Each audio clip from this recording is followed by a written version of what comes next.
4월 2일 민트TV 뉴스입니다. 오늘의 주요 뉴스입니다. 인천만 조력발전 건설 사업에 대응하는 대책위원회가 구성됐습니다. 인천시가 불법 자동차에 대한 강도 높은 단속을 실시합니다. 제물포 스마트타운의 본격적인 창업 지원이 이달부터 진행될 예정입니다. 이상 오늘의 주요 뉴스였습니다.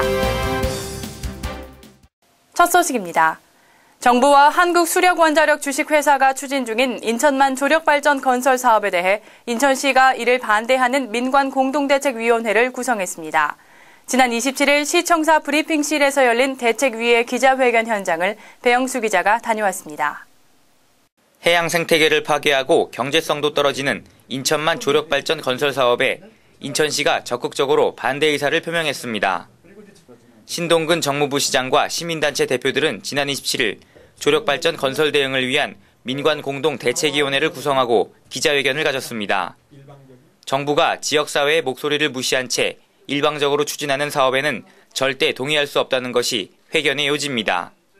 5월 중에 인천 지역 국회의원을 중심으로 해서 국회에서 이 문제와 관련된 토론회를 열어서 그 토론회에 국토해양부와 또 환경부 관계자들을 모아서 토론회를 해서 검증, 절차 없이 추진되는 데 대해서 강력하게 문제제기를 좀 하겠다 이렇게 생각을 하고 있습니다. 대책위에 따르면 최근 사업 주체인 한국수력원자력 주식회사가 예정돼 있던 주민설명회를 생략하는 등 지역 주민을 무시한 채 사업을 진행해 문제가 불거지고 있는 것으로 알려졌습니다. 대책위는 정부가 일방적으로 추진하는 사업을 시 차원에서 막기는 어렵지만 모든 수단을 동원해 이 사업을 막기 위해 최선을 다하겠다고 밝혔습니다. 민트TV 뉴스 배영수입니다. 인천시가 불법으로 개조된 자동차와 도시미관을 저해하는 방치 차량에 대한 집중 단속을 실시했습니다. 시는 군구 및 경찰 등과 더불어 앞으로도 강력한 단속을 실시하겠다는 계획입니다. 보도에 오병민 기자입니다. 남구 지역을 중심으로 지난 4월 14일과 15일 양일간에 걸쳐 진행됐던 불법 자동차 단속 현장입니다. 이번 단속은 번호판 없이 버려진 차량과 규격의 배기구 장착 등을 유심히 살펴 불법으로 도로를 주행하는 차들을 막기 위해서입니다. 더불어 미등의 불필요한 장식이나 각도, 그리고 번호판 인식에 방해가 되는 개조 역시 단속 대상에 포함됩니다. 보면은요, 번호판은 길이 너비가 딱 규정이 돼 있어요. 근데 이걸로 함으로써 이제 번호판 식별이 좀 어렵게 되고 밤에 인천시와 인천경찰청은 안전한 도로 주행을 위해 최근 소위 불법 튜닝카 및 방치 차량에 대한 단속 활동을 벌였습니다. 도로교통법을 위반하는 불법 부착물 설치와 무단 구조 변경 등을 막고 방치 차량에 대해서는 소유주의 처리 권유 및 정리 작업을 병행한다는 계획입니다. 시는 군, 구 및 경찰 등과 더불어 향후에도 강도 높은 단속을 벌여 시민 불편을 최소화하기로 했습니다. 민트TV 뉴스 오병민입니다. 스마트 시대를 맞아 벤처기업에 도전하는 이들을 지원하기 위해 인천시가 마련한 제물포 스마트타운이 이달부터 본격 가동될 예정입니다.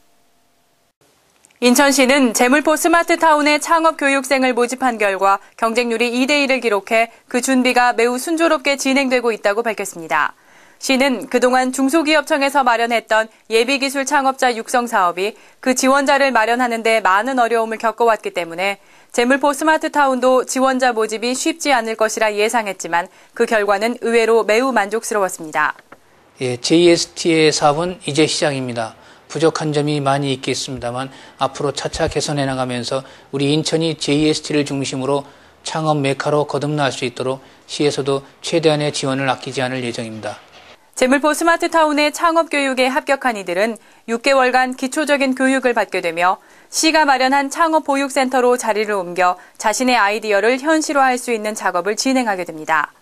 또한 교육 수료 후 창업에 성공할 시 기술개발비와 마케팅비 등 사업자금을 지원받을 수 있으며 향후 벤처창업센터 입주에도 큰 혜택을 받을 수 있습니다. 오늘의 단신입니다. 인천시는 지난해 12월 기준으로 약 1천여 명의 세터민이 거주하며 향후 증가 추세에 있다고 보고 이를 위해 세터민 출신 시민 일부를 지방계약직 공무원으로 채용해 공직 임용기회 확대 및 남한사회에서의 재사회화를 적극 지원할 계획입니다. 시는 이 방안의 일환으로 지난 4월 세터민 출신 지방계약직 공무원을 임용한 것으로 알려졌습니다. 인천 메트로는 직원들의 독서 장려 및 정보화 사회에 대한 민감한 대처 능력을 위해 본사 3층에 북카페를 오픈했습니다. 북카페는 72.9제곱미터 넓이에 교양도서 1243권과 전문도서 465권, 간행물 1200여 권 등을 보유하고 있으며 독서 편의를 위해 PC 등 기기들도 구비했습니다. 인천 메트로 측은 이 북카페를 직원들 간 소통의 장으로도 활용할 계획입니다. 6년 연속 세계 최우수 공항상을 수상한 인천국제공항에 세계 각지에서 연사초빙과 공항 간 협력 요청이 줄을 잇고 있습니다. 인천공항공사는 지난 28일 이채욱 인천공항사장이 브라질 상파울루에서 열린 제1회 남미 공항 인프라 국제 세미나에서 강연했다고 밝히고 타 국가의 공항 관계자들에게도 방문 요청을 받고 있다고 밝혔습니다. 이상으로 5월 2일 민트TV 뉴스를 마치겠습니다. 시청해주신 여러분 고맙습니다.